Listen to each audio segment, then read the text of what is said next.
안녕하세요, 엘보입니다. 방금 굉장히 놀라운 일을 겪었는데, 영상을 30분 녹화를 했는데, 마이크가 안 들어가서 다시 녹화를 했는데, 마이크 키는 걸 까먹고 또 했더라고요. 그래서 지금 1시간을 그냥 혼자 떠들기만 하고 영상 녹화가 하나도 안 돼서 다시 하고 있는데요. 음, 그냥 매매를 중단하고 공부를 정리를 해야겠다고 생각을 했는데, 사실 이론 공부를 정리할 게 아니고 저는 실전을 경험을 쌓아야 되는 상황이기는 하거든요. 그래서 리플레이 매매로 가서 또 부딪혀는 봤는데 잘 될 때도 있고 안 될 때도 있는데, 이게 보니까 저는 프레임을, 옛날엔 안 그랬는데 프레임을 자꾸 크게 보려고 하는 경향이 있었더라고요. 그래서 이렇게 놓고는 매매를 못하고 되게 축소하고 싶고 더 큰 거 확인하고 싶고 막 그런데, 리플레이 매매는 그게 안 돼가지고, 그래도 분명히 해야 되겠지만 밀어붙이고 계속 거기서 고통받아야 맞긴 맞는데, 또 살짝 그 실시간 차트를 또 손을 대가지고 매매일지를 남기고 지워버리고 그렇게 하려고 합니다. 그래서 이거 매매를 안 하고 있다가, 요것도 지금 이렇게 요때도 매매 안 했어요. 이렇게 하고 이렇게 올라가는 거 나중에 이제 보고서, 토요일에 어제 보고서 이제 여기 올라올 때, 여기 이렇게 한번 올리고 나서 두 번째 올라올 때는 거래량이 없었죠. 거래량이 없었고 고점을 높였지만 RSI가 충분히 올라오지 못했고, 15분으로 보이니까 이게 이렇게 확실하게 보이는군요. 저는 5분봉으로 주로 봐가지고 5분봉에서는 평평해요. 이렇게 고점이 이렇게 평평한데 15분으로 보면 고점이 더 낮았네요. 완벽한 하다가 걸렸었네. 저는 그래, 요것도 그렇고 요거 있잖아요. 요것도 고점을 올렸는데 거래량도 없고 두 번째 표도 얼마 없었고, RSI도 내려갔고, 그래서 이렇게도 걸리고 이렇게도 걸리는 하락의 징조다라고 생각을 했고요. 그래서 숏을 들어갔고, 마이크가 작다는 말씀을 많이 들었는데 해결해 보려고 했는데, 이게 제가 지금 노트북이거든요. 노트북에다가 마이크를 따로, 이거 얼마짜리지? 마이크를 4만원, 5만원 되는 마이크, 나름대로 괜찮아 보이는 핀 마이크 사서 연결 쓰고 있는데, 마이크 증폭 기능이 안 돼요. 노트북 그래픽 카드가 안 좋아가지고 마이크 증폭 기능이 안 되고, 그 다음에 많은 분들 쓰시는 그 OBS 스튜디오, 그것도 아예 안 돼요. 그래픽 카드 때문에 안 된대요.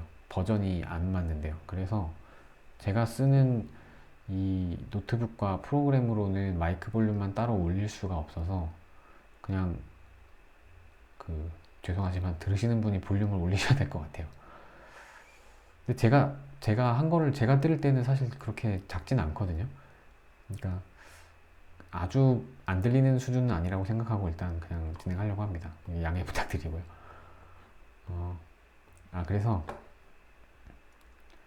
숏을 잡았고, 근데 여기서 너무 일찍 털었는데, 이건 사실 털었다기보다 제가 손절가를 조정하면서 포지션을 줄여야 된다고 생각을 해서 포지션을 줄인 거예요. 이건 익절이 아니라 포지션을 줄인 건데, 이거에 대한 설명은 영상 말미에 다시 하기로 하고요. 그 다음에 여기서 나간 거는 이제 이 비파동에 대한 786짜리거든요. 여기서 일단은 한 번은 털어야 된다고 생각을 했고, 그 다음에 이제 내려간 걸 본 건데, 이 터는 거는, 이것도 지금 얘기를 하고 넘어가면, 익절을 어디서 할 거냐는 사람마다 다른데, 제가 지금 생각하고 있는 두 가지 방식이 있는데, 하나는 우리 도담쌤한테 배운 것처럼 382에 걸고, 이게 이렇게 하면 눈대중으로 하니까 너무 236이랑 거긴데,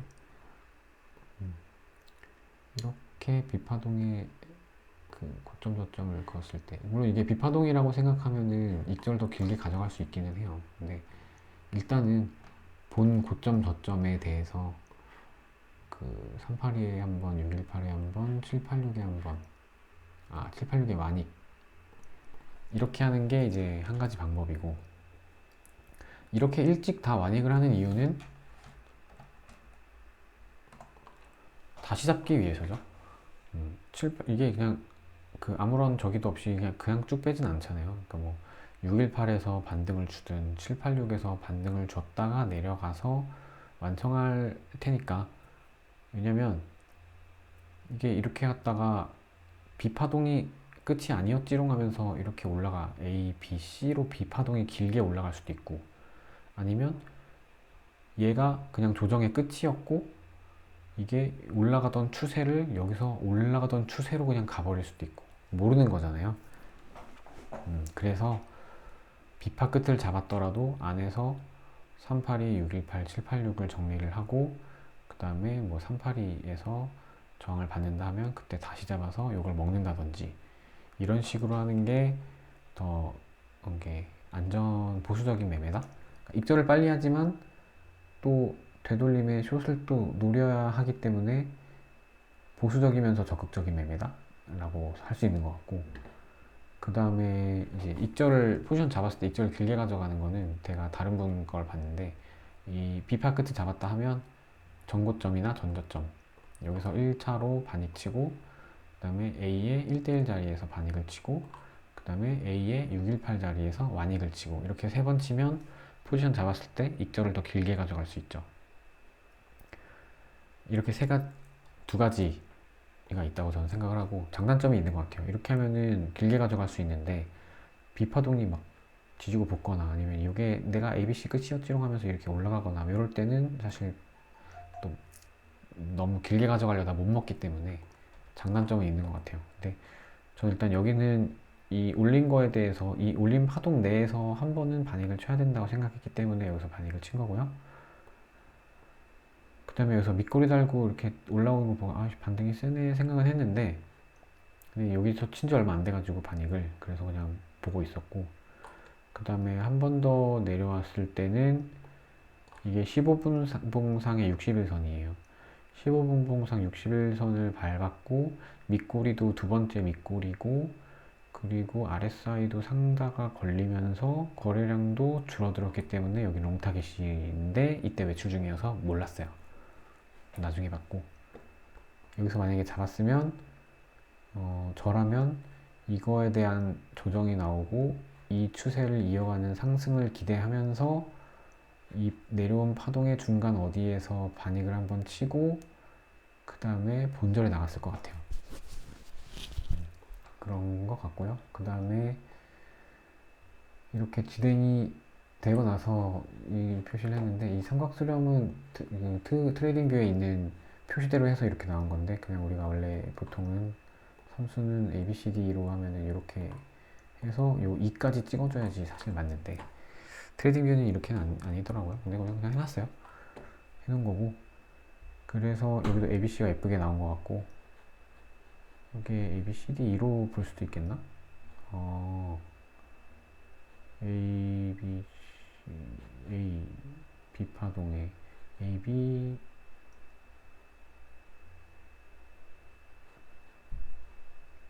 C, D, E. 말이 되긴 되는구나. 카운팅은 여러 가지 가능성이 많아가지고 생각을 잘해야 되는 것 같아요. 근데 저는 일단 이거를 삼각수렴으로 생각을 하고서 진행을 했고, 그랬을 때 여기서 이렇게 올라간 게 A 파동이 되는 건데,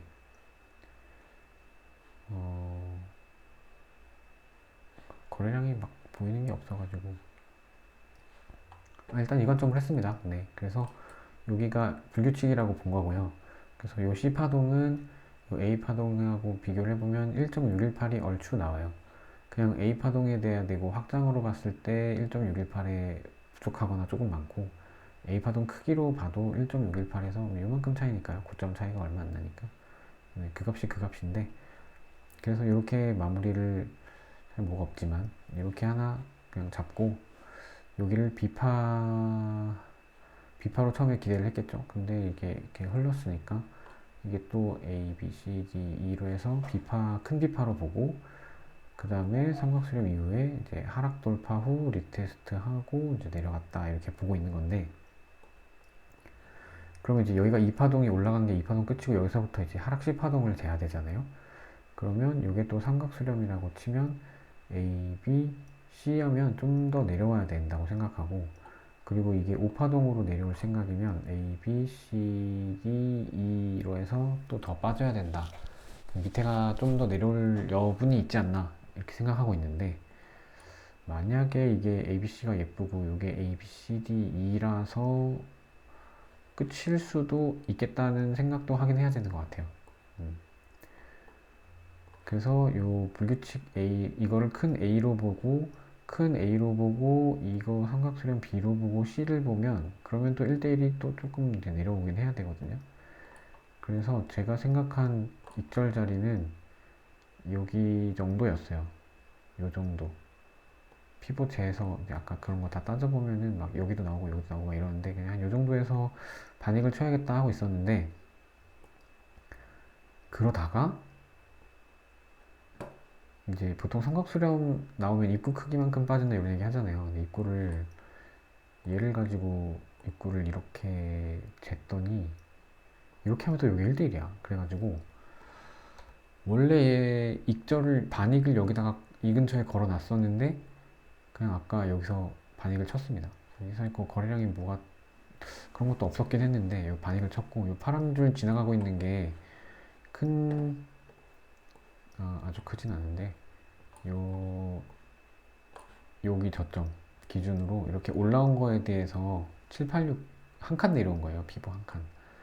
그래서 저는 요 한 칸보다는 사실 요 6, 1, 8 요 정도까지는 요 2평이 올라오고 있으니까 그래서 여기 정도로 본 건데, 7, 8, 6에서 올라가는 거는 좀 너무 매너 없지 않나 이런 생각이 있었는데, 어쨌든 반익을 쳐서 지금 포지션을 조절을 하고 그다음에 반익을 치고 또 반익이 여기 또 나갔다.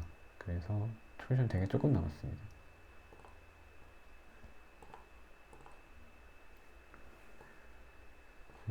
그런 상황이고, 이게 이렇게 올라왔는데 조정이 옆으로 가고 있다는 거는 2평 맞고 날아갈 가능성이 좀 많지 않을까 그렇게 생각은 하고 있는데요. 이게 조금 더 내려오더라도 결국은 상승으로 갈 것 같다.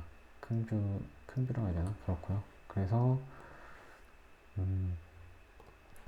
근본부터 보면 지금 이렇게 강하게 하락하고 나서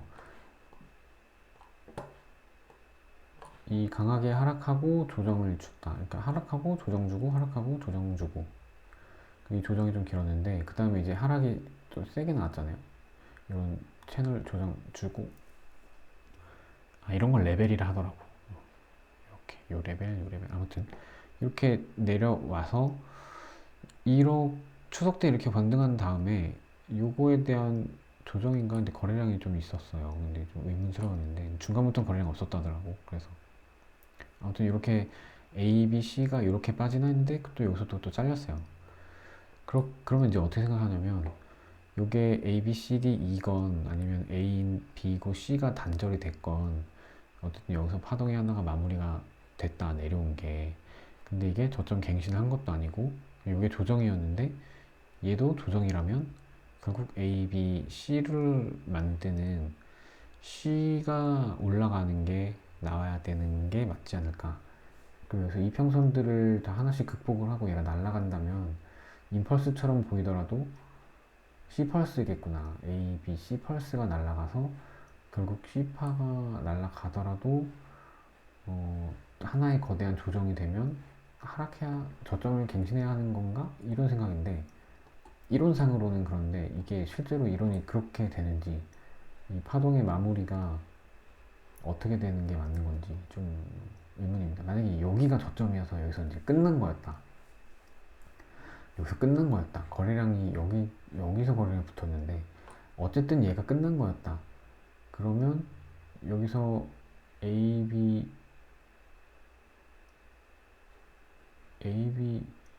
C, X, A, B, C, X, A, B, C로 막 올라갈 수도 있을지, 아니면 얘가 그 상승 다이아고날이고 조정이고, 다음에 또 어떻게 상승, 저기 그 상승이 아니라 뭐죠? 1파 다이아고날 뭐라 하더라? 리딩.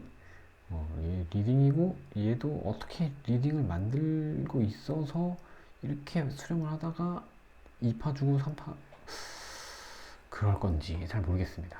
네, 잘 모른다는 게 결론이고요.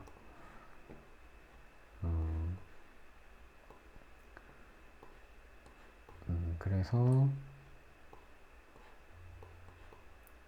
그냥 여기서부터 보면 지금은 이제 A, B, C가 1.618로 나왔다고 일단 그게 제일 유력하게 보고 있고, A, B, C 했는데 지금 여기까지 내려왔다가 올라갔다가 여기까지 내려왔잖아요. 그럼 이러면 얘는 되게 A, B, C가 1대1이 예쁘게 나온 그냥 옆으로 가는 플랫으로 봐야 할 것 같고, 그리고 이 자리가 이 상승 C파동의 382 되돌림이에요. 그러니까 결국 382를 극복하지 못했기 때문에 한 파동 더 빠지는 거죠. 도담쌤이 이런 대로. 그래서 A, B, C, D, E가 가야 되는 게 현재 상황이다라고 생각하고 있고, 그렇다면 이 파동이 진행 중이라면 이 파동이 지금 이게 C 파동이 1.618이었는데 얘가 C랑 1대1은 안 나올 거고, 요거 A 파동 크기 정도는 나와준다고 하면, A파랑은 1대1 정도 나와준다고 하면 그래도 조금 부족해요. 더 올라가야 되거든요. 그래서 이렇게 크기를 재봤고, 이 크기를 재서 여기서 1대1을 갖다 대면 이 위에 노란 선 정도까지 나와요. 이 노란 선이 나오는데, 이 노란 선이 앞에를 보면 이 박스권의 상단이랑도 맞고, 여기도 얼추 살짝 의미가 있어 보이고, 이게 아주 의미가 있을 거라고는 사실 생각은 안 하는데, 왜냐면 이게 박스권이 나오면 박스권, 그러니까 매물대가 나오고 그 안에 넥라인이, 강한 넥라인이 통과를 하고, 이 박스를 가지고서 그런 거 뭐야, 그 레인지 볼륨 이런 거 해보면 이 안에 거래량 실린 데는 사실 이 안에 가운데예요, 가운데.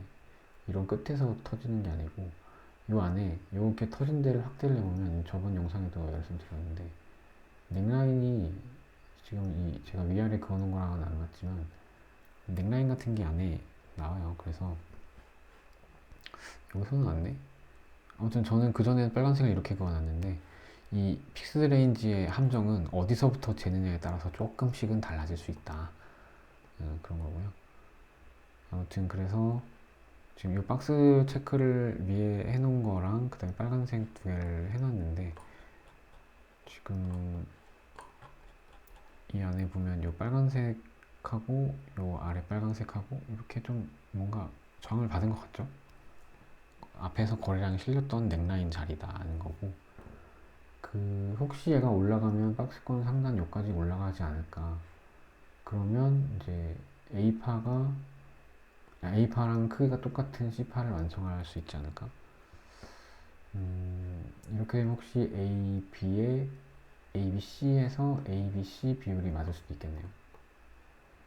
그래서 얘가 떨어지면 몰라도 혹시 올라가면 여기까지는 올라가 주지 않을까라고 생각해서, 그래서 이 아까 제가 나중에 말씀드린다고 했던 요거 포지션 규모를 줄인 거, 손절가를 더 멀리 두기로 하고 포지션을 줄였다. 이게 손절을 이 노란색까지 올라올 수도 있으니까 손절은 이거보다 살짝 높게 잡아야 되는데, 마침 그냥 여기 위에 피부 하나가 줄이 보이니까, 이건 의미 있었던 건 아니고요. 그냥 제가 이 마지막 지금 올라온 파도 요거에 대해서 피보를 고점 저점 그었는데, 그냥 확장 피보로 그냥 1.382가 보이길래, 얘가 의미 있다는 게 아니라 그냥 이 노란 선보다 위에 얘가 있길래 여기를 손절가로 둬야지 하고서 22,000을 손절가로 두기 위해서 포지션을 줄였습니다. 그래서 이제 영상 말미에 제가 설명드릴게, 왜 손절가를 멀리 두는데 포지션을 줄이느냐를 설명을 드릴 건데, 이것도 도움이 되실 분이 어떤 분께는 도움이 될 수도 있을 것 같아요. 그러니까 우리가 고레버리지를 쓰지 말라고 하는 이유가 청산 위험 때문이잖아요. 그죠? 그리고 수수료가 커지니까. 근데 그 수수료 관점은 진입하는 그 포지션에 실제 내 시드가 얼마 들어갔냐, 그 실제 내 시드 대비 수수료로 따졌을 때는 레버리지가 크면 내 시드는 조금인데 총 포지션 크기는 커지니까, 근데 이제 수수료는 총 포지션에 대해서 매겨지니까 이제 제 시드 대비, 투입 시드 대비 수수료가 비중이 크게 차지하게 되죠. 그래서 레버리지가 고레버리지일수록 손익비가 안 좋아지는 상황이 될 수가 있는데, 근데 이거는 다르게 생각해 보면 레버리지를 얼마로 쓰던 간에 포지션 크기대로 수수료가 정해진다는 말은 레버리지만으로 정한다는 게 아니고 제 시드에 몇 프로를 넣었느냐가 연계가 되어야 가능한 얘기다. 이 얘기를 말로만 하니까 설명이 잘 이해가 안 되죠. 짚고 넘어가긴 해야 돼서 레버리지 그 다음에 포지션 규모, 아니다, 이거는 시드 대비 몇 프로, 이게 합해져야 리스크가 되는 거잖아요. 리스크라고 하지 말고 포지션 크기라고 할게요.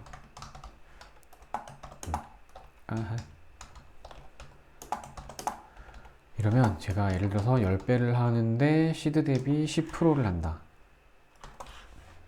그러면 포지션 크기는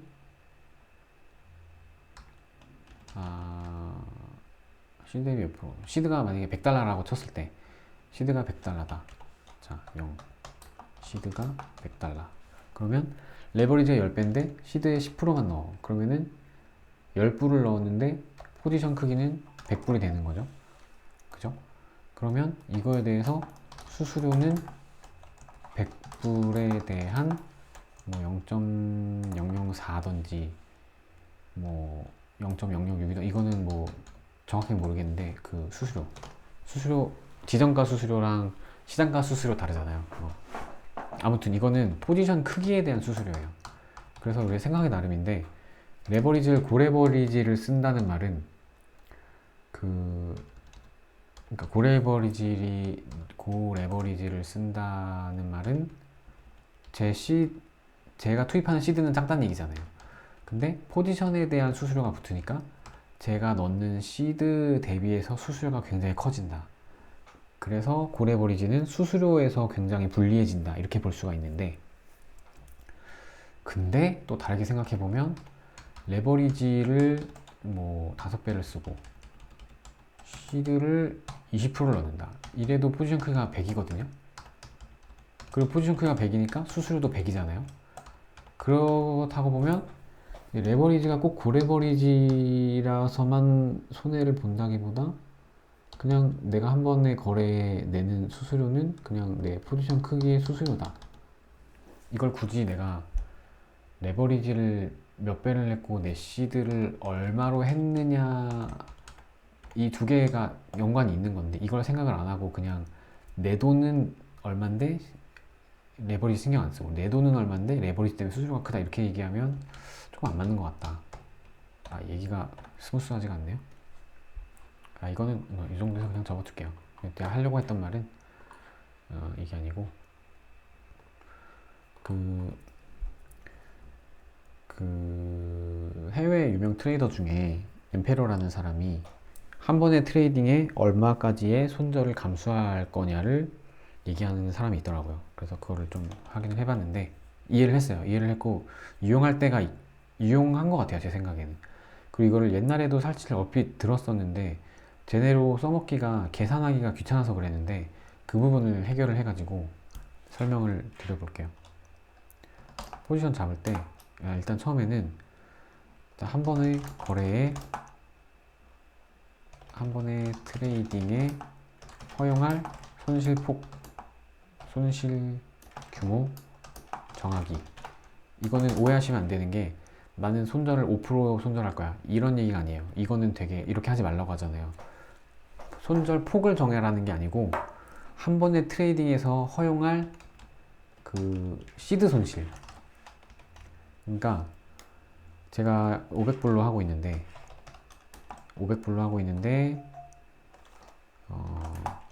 한 번의 트레이딩에서 손실을 5%만 볼 거예요. 그러면 저는 한 번의 트레이딩에서 25달러만 손실을 볼 거예요. 이렇게 정해놓는 거예요. 이건 이제 고정된 값이에요. 저는 이제 마음속에 내 한 번의 베팅은 25달러를 베팅을 하는 거다. 이런 생각을 가지고 저는 트레이딩을 할 거예요. 그 다음에 포지션을 잡을 때 예상되는 손절 퍼센티지 확인. 요거는 무슨 얘기냐면 지금 세 번째 녹화라서 그래도 스무스한 편이네요. 이렇게 ABC가 만약에 진행 중이다. B파가 올라왔다.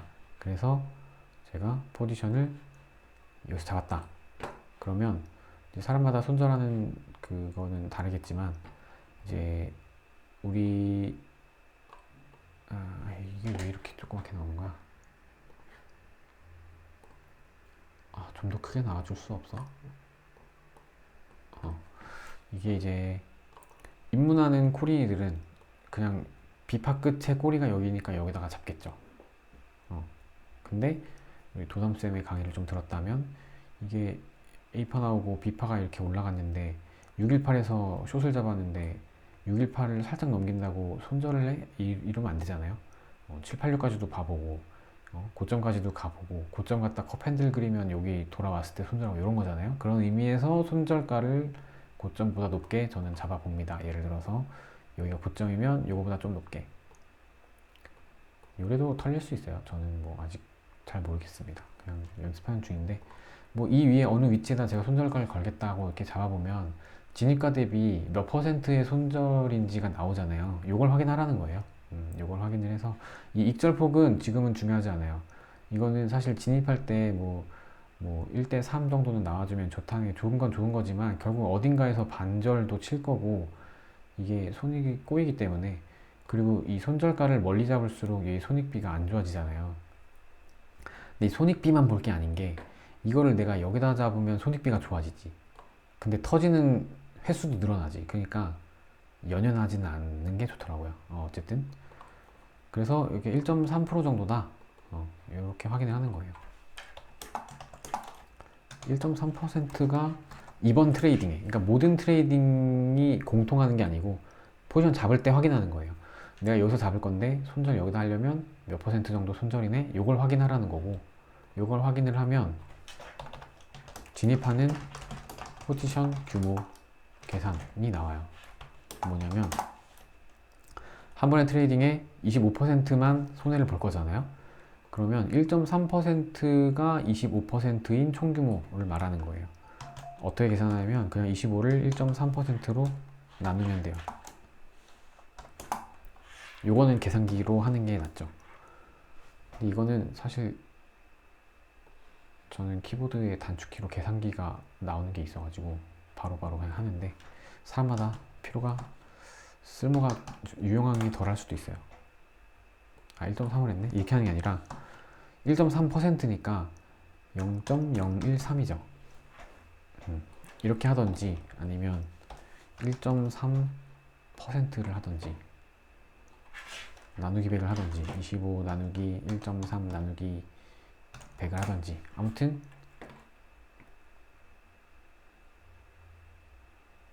곱하기 100이구나. 죄송합니다. 어쨌든 하고 싶은 말은 0.013 요거 했어요. 그래서 이렇게 나오잖아요. 1923이 나오잖아요. 계산하기 편하게 그리고 조금 보수적으로 저는 그냥 한 1700으로 하겠습니다. 이런 그냥 퉁치는 거예요. 여기는 1923이 나왔는데 저는 조금 그냥 보수적으로 1700으로 할게요. 그러면 1700 포지션 잡는 거예요. 뭔 얘기냐면 제가 여기다가 1700 포지션을 잡잖아요. 그럼 1.3% 손절에 나가면 25달러보다 적은 정도의 손절이 나온다. 이런 얘기입니다. 이걸 어떻게 활용하느냐? 비트겟에 그러니까 저기 유용하지 않을 수도 있어요. 저는 쓰는 건데 여기를 저는 노미널 밸류로 바꿨어요. 옛날에는 여기를 퀀티티 유닛으로 했는데 퀀티티 유닛으로 하면은 이제 비트코인을 몇 개 넣을 거니 그래서 0.05를 잡는다 이런 식으로 했었고 그랬는데 지금은 얘를 노미널 밸류로 하면 좋은 점이 레버리지를 고려해서 총 포지션 크기가 나와요. 그러니까 제가 지금 1700을 잡기로 했잖아요. 그리고 여기다 1700 잡으면 레버리지가 10배니까 제 시드에서 1700달러가 들어갈 거고 나머지는 레버리지로 잡아서 총 포지션의 크기를 여기를 1700으로 만들 거예요. 그래서 이 1700의 포지션이 들어갔는데 내가 예상한 방향으로 나오지 않아서 1.3%가 올라버려서 손절에 나간다면 그때 나오는 손실액이 25달러에 한정될 것이다. 그렇게 계산을 해서 들어간 거니까.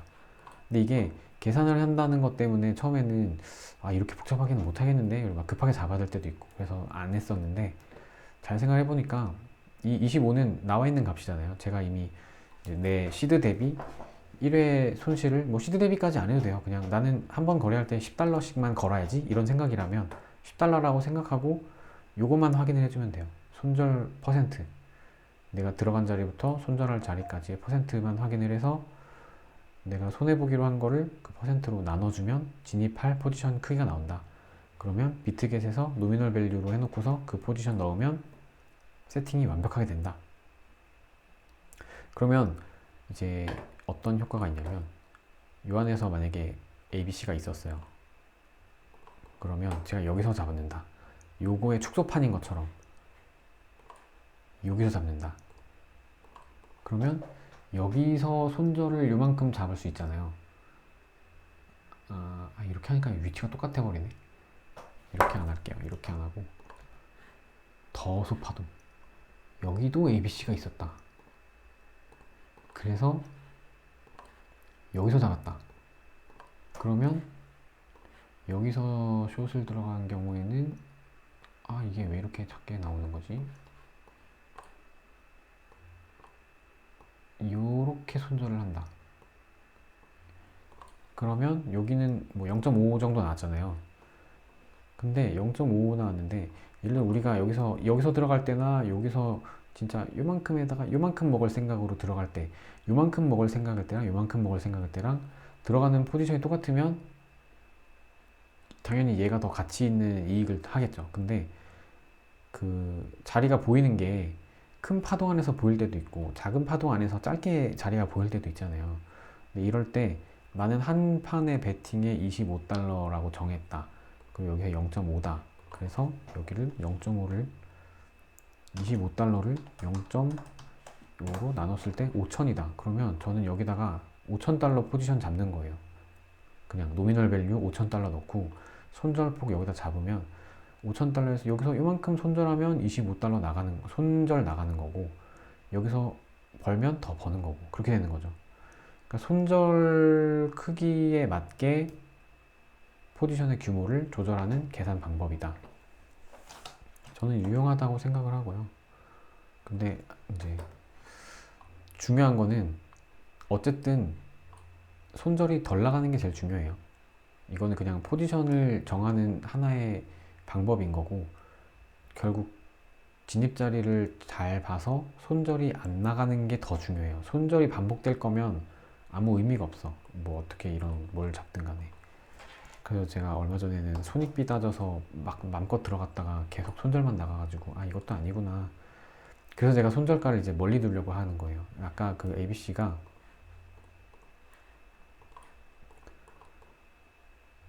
이제 막 ABC를 하면 좀 그런데, 그러니까 뭐 예를 들어서 막 이렇게 바로 위에 걸릴 만한 뭐가 지나간다. 그럼 막 바로 위에 걸고 그런 식으로 했거든요. 근데 손절 너무 많이 나가니까 그냥 아예 손절을 멀리까지 좀 더 확실한 자리에다가 손절을 두고 그거에 맞는 포지션 규모를 넣으면 좀 더 안전한 매매가 되더라. 그런 얘기입니다. 그래서 여기서 제가 손절을 여기까지 놀리려고 하니까 여기서 진입해서 여기까지 손절이 되려면은 이 큰 폭이 손절이 나갔는데 25달러만 손해를 보려면 포지션이 좀 작아야 되더라고요. 그래서 포지션을 여기서 줄인 거예요.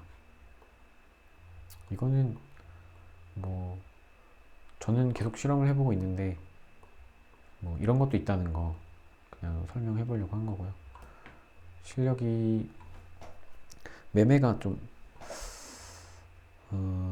그리고 요즘에 또 하나 느끼는 거는 좋은 자리에만 진입을 해야 되는 게 맞는데 도담쌤도 얘기해 주셨고 근데 제가 하는 꼴을 잘 보니까 저는 거의 열고 분석하고 들어가더라고요. 자리를 기다리는 걸 잘 안 하더라고요. 그래서 좀 매매를 좀 잠시 너무 의욕적으로 하지 말아야겠다. 매매를 좀 멀리 해야겠다라는 생각을 한 것도 있어요. 그냥 지켜보다가 그래서 그러니까 매매를 그러니까 제가 하고 있는 거하고 반대로 해야겠다고 생각이 든 게 저는 매매 시간이 거의 정해져 있어요. 아침 한 9시부터 차트 보고 뭐 저녁 한 7시까지 이제 자유 시간으로 막 이것저것 하면서 차트도 보면서 뭐 이렇게 보내다가 8시 넘어가면서부터는 차트 보기 힘들고 밤에도 힘들고 뭐 이렇게 그리고 오전 시간도 사실 다른 거 하느라 잘 못 봐요. 그러니까 차트 보는 시간이 하루에 되게 한정되어 있어. 그러니까 남은 시간은 아예 안 봐. 그러면 사실 좋은 자리를 잡을 생각이면 계속 보고 있는 게 맞죠. 죽치고 보고 있는 게 아니라 그러니까 정기적으로 뭐 한 3시간 단위라도 최소한 이렇게 툭툭툭 봐가면서 좋은 자리가 오는 걸 발견을 해서 잡아야 되는데 저는 차트 24시간 돌아가는 것 중에 요만큼 차트를 보는 걸 요만큼만 보고 그 대신에 앉았을 때 포지션을 바로 잡고 싶어 한다. 앉았을 때 분석해서 잡고 싶어 한다. 그래서 사실 저는 계속 욕심을 부린 게 직장인은 자유롭지 않잖아요, 시간이. 그래서 스윙이 맞냐, 단타가 맞냐를 판단을 못 하겠는 거예요. 그러니까 자주 못 보는 사람은 길게 가져가는 게 맞는 건가? 아니면 언제라도 앉았을 때 짧게 짧게 먹을 수 있는 게 맞는 건가? 그래서 저는 짧게 짧게 먹는 거를 더 원했기 때문에 언제라도 들어갈 수 있기를 원했기 때문에 분봉 보고 5분봉 보고 그리고 한정된 시간에 그냥 와서 잡아보고 이런 식으로 했던 건데 결국은 그거는 안 되는 것 같아요. 짧게 보든 길게 보든 결국 파동이 보일 때, 큰 프레임이든 작은 프레임이든 파동이 보일 때 들어가는 거고 그 보이는 파동을 만나려면 자주 봐야 되는 거고 그러니까 제가 하는 거에 반대로 하면 돼요.